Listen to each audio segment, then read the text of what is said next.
Nos últimos anos, nós vivemos uma febre de upgrade. Há um bom tempo não se via tanto upgrade e tanto motivo para mudar de plataforma. Depois de vários anos atrás no mercado, a AMD finalmente deu o contra-ataque na Intel com os seus processadores Ryzen, e isso gerou uma onda de upgrades com pessoas que estavam em plataformas anteriores. Não só migrando para Ryzen, mas migrando também para a Intel, que começou a disputar mais o mercado, trazendo mais núcleos, trazendo mais produtos e tendo de fato uma concorrente no mercado, coisa que não acontecia há muito tempo. Mas nessa onda de upgrade, será que quem fez o upgrade na primeira leva, ou seja, na primeira geração, saiu perdendo? Será que quem se adiantou para fazer upgrade hoje já está na hora de fazer um outro upgrade?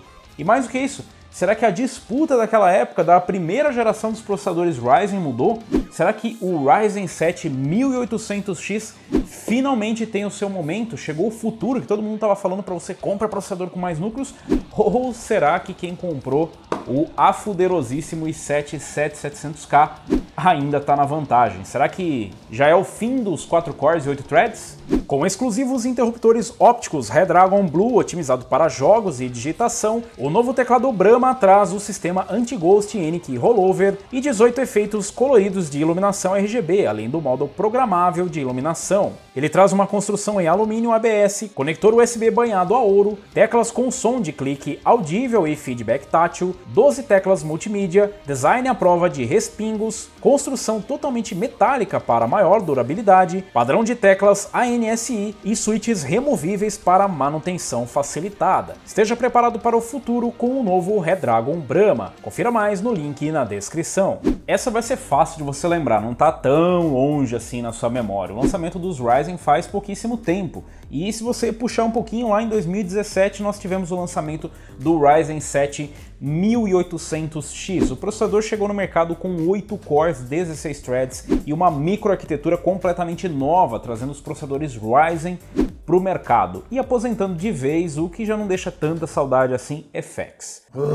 Mas na primeira geração não foi nada fácil a vida da AMD. Apesar de trazer mais núcleos, trazer um ganho realmente impressionante em relação aos processadores FX, infelizmente a Intel ainda dominava o mercado com os seus processadores i7 e nós tínhamos lá para fazer frente ao Ryzen 7 1800X ninguém menos do que o i7 7700K, o King dos games. Então não foi uma disputa realmente fácil. Mas você deve lembrar que na época o argumento era, bom, o Ryzen 7 1800X é um processador mais para trabalho e tal, e o i7 7700K mais para games. Mas vai chegar uma hora que mais núcleos vão fazer a diferença mesmo em games. Nós já estamos em 2019. Estamos em 2020 e o vídeo foi gravado em 2019, então não deu para editar antes. E realmente tem alguns games que exigem bastante do processador, mas será que chegou a hora em que os 4 cores e 8 threads do 7700K já não fazem mais o serviço que deveriam fazer e finalmente os 8 cores e 16 threads do 1800X fazem a diferença?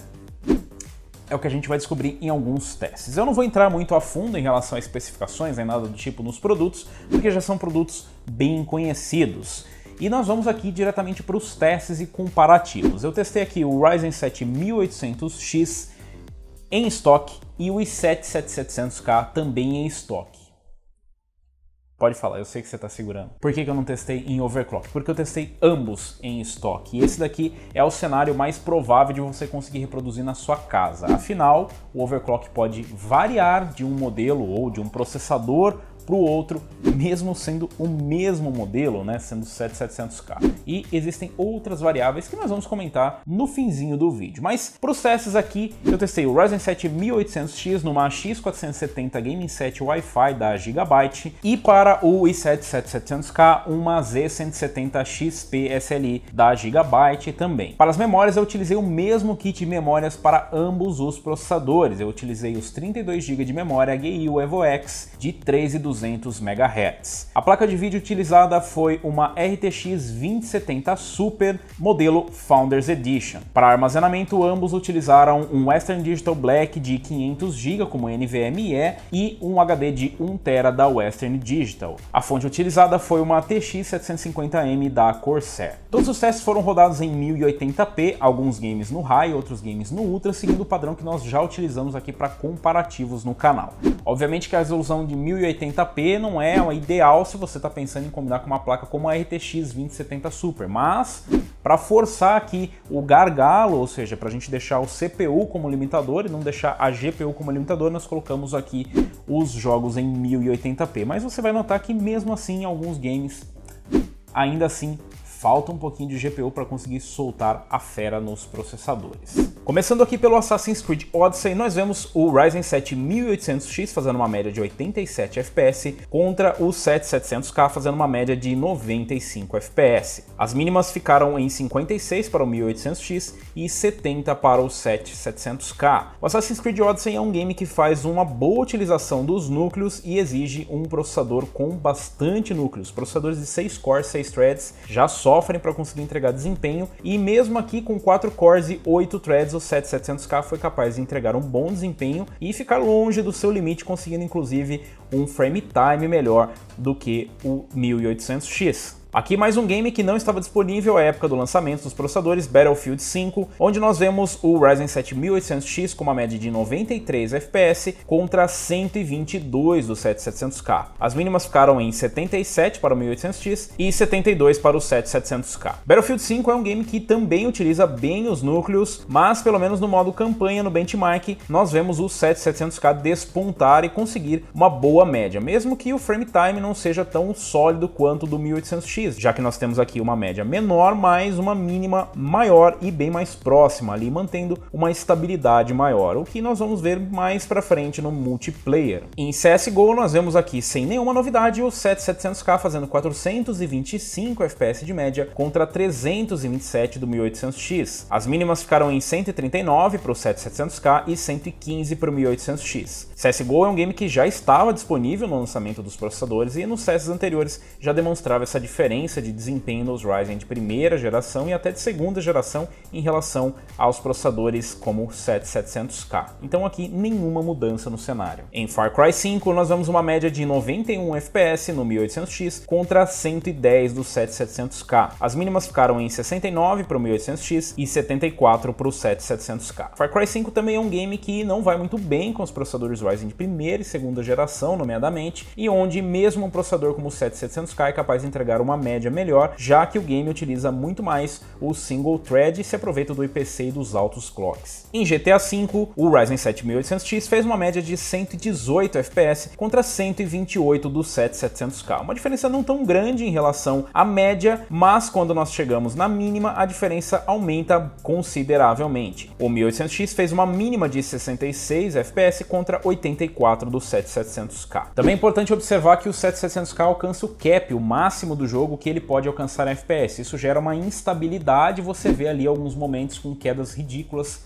seja no benchmark ou seja no gameplay. Então em alguns momentos durante o game você pode encontrar o problema de chegar no cap, no limite de FPS do jogo, o que pode gerar uma instabilidade. Portanto, é interessante você limitar o desempenho. Isso também reflete na média dos testes. Metro Exodus é um dos exemplos onde mesmo uma RTX 2070 Super é capaz de chegar no seu limite em 1080p. Ainda assim, nós vemos o Ryzen 7 1800X entregar uma média de 77 FPS e mínima de 40 contra uma média de 88 FPS e mínima de 45 do 7700K. Apesar de ambos serem capazes de entregar uma boa taxa de desempenho, o 7700K consegue empurrar ainda mais o limite na RTX 2070 Super, que já está próxima do seu limite no Metro Exodus, um game bem pesado, principalmente no benchmark. Em Rainbow Six Siege nós vemos basicamente uma repetição do que vemos no CSGO, um game que também já estava disponível à época do lançamento dos processadores e onde novamente a Intel se sai melhor com o seu single e com o seu clock mais elevado. O 7700K faz uma média de 259 FPS mínima de 164 contra 222 de média e 157 de mínima do 1800X. Shadow of the Tomb Raider também é um jogo bem mais recente, lançado posteriormente aos testes do 1800X e do 7700K. Aqui nós vemos o Ryzen 7 1800X com uma média de 93 FPS e mínima de 69 contra o 7700K com uma média de 120 FPS e mínima de 79 2019. The Division 2 é um dos games mais atuais aqui nessa lista de testes, utilizados recentemente no canal, e nós finalmente vemos o Ryzen 7 1800X à frente na tabela, com 109 FPS de média e 79 de mínima, enquanto o 7700K tem uma média de 104 e mínima de 69 FPS. Então ainda não chegou aquele dia que te prometeram, onde o seu 1800X com mais núcleos, com o dobro de núcleos e threads do que o 7700K, passaria finalmente à frente. Mas existem algumas indicações de que talvez eles não estivessem tão errados assim.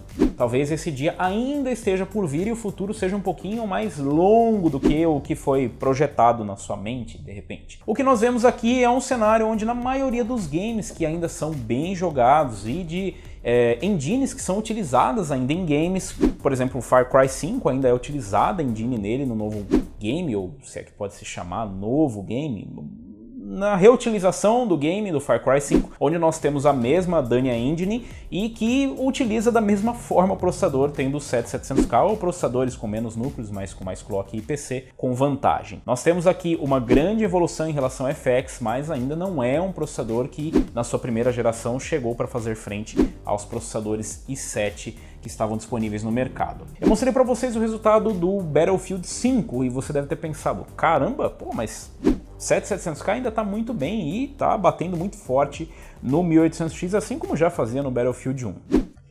Mas tem um detalhe bem importante, nós estamos falando do single player, onde é feito o comparativo lado a lado perfeitamente, com as mesmas condições. Mas e quando chega no multiplayer? E se a gente for testar no multiplayer? Colocando lado a lado os processadores, a gente vê uma situação que já pode demonstrar um pouquinho do que nós podemos ver no futuro.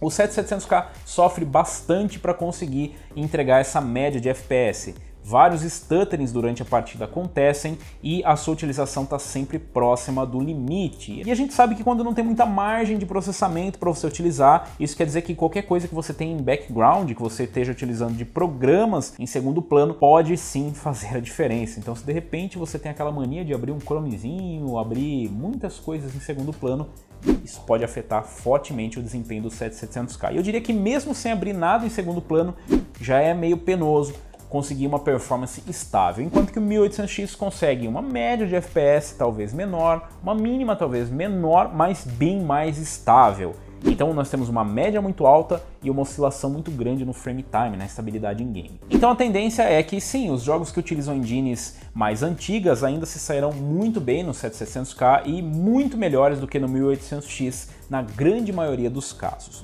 Mas nós estamos seguindo uma tendência onde os consoles estão utilizando mais núcleos e sim, os consoles são baseados na arquitetura Zen. Então é bem possível que nós vejamos futuramente um ganho maior nos processadores com multithread do que nos processadores com single thread com IPC mais alto, já que é uma característica que nós vemos mais no console, processadores que têm um clock mais baixo e com mais núcleos, e os consoles parecendo cada vez mais com os PCs. Em relação aos dois processadores, nós mantivemos basicamente as mesmas diferenças. Nós ainda temos um 1800X que tem um limite de overclock muito pequeno, tem uma margem muito pequena para subir e tem uma dependência muito maior de memórias do que o 7700K.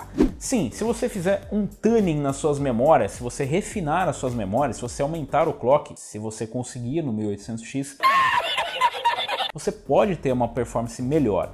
E se você aumentar o clock no 7700K, com certeza você vai ter uma performance maior. Mas ele vem acompanhado também de outros problemas, como o processador de repente precisar de um delete, como você precisar de uma refrigeração bem mais parruda do que a que você tem hoje. Para refrigeração nós utilizamos aqui dois water coolers de 240, um ML240L RGB da Cooler Master e um Captain 240 da Deepcool, ambos os coolers bem capazes de refrigerar os processadores, mas devido a essa ineficiência do IHS não ser soldado no 7700K, nós vemos temperaturas mais elevadas se optarmos pelo overclock. Então existem alguns detalhes a se considerar em ambos os processadores, mas o mais importante no fim desse vídeo que eu queria trazer para vocês é: eu não vejo motivo para upgrade em nenhum dos dois processadores se você adquiriu lá atrás consciente dos recursos e das finalidades para qual você gostaria. eu acho que tá mais fácil você pensar em um upgrade saindo do 7700K do que do 1800X, já que quem comprou o 1800X provavelmente pensava primeiramente em trabalho. Quem comprou o 7700K já pensava mais em games e uma alta taxa de frames e atualizações. Por outro lado, são duas ótimas opções no mercado de usados, já que quem possui uma plataforma Z170 ou Z270 não vai conseguir ir mais longe do que um 7700K, enquanto que se você possui um processador mais barato, mesmo de gerações mais novas do Ryzen, vai conseguir fazer um upgrade para o 1800X. E sim, ainda é um upgrade mesmo saindo de uma geração mais nova, afinal você está saindo de um processador com menos núcleos e pode fazer a diferença mesmo em games. Mas eu quero saber de vocês, vocês utilizam ainda o 1800X ou o 7700K? Pensam em adquirir ainda um desses processadores no mercado de usados? Será que o 7700K ainda vai continuar a perder performance ou os games ainda vão continuar super bem otimizados, utilizando poucos núcleos e utilizando com clocks mais altos, tirando proveito do IPC? Ou será que o 1800X com os seus núcleos a mais farão a diferença no futuro? Deixa aí nos comentários, diga qual dos dois você está utilizando, ou pensa em utilizar, ou você não pensa em utilizar nenhum dos dois. Aliás, se você gostou, se você curtiu esse vídeo, deixa um like. Se você ainda não é inscrito do canal, inscreva-se no canal, clica no sininho e...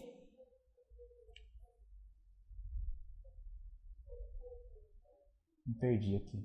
E me digam o que vocês acham de um teste desses dois processadores contra processadores da nova geração. Como é que será que eles estão se saindo hoje contra os processadores mais recentes? Deixa aí nos comentários. Eu vou ficando por aqui, valeu, falou e até a próxima!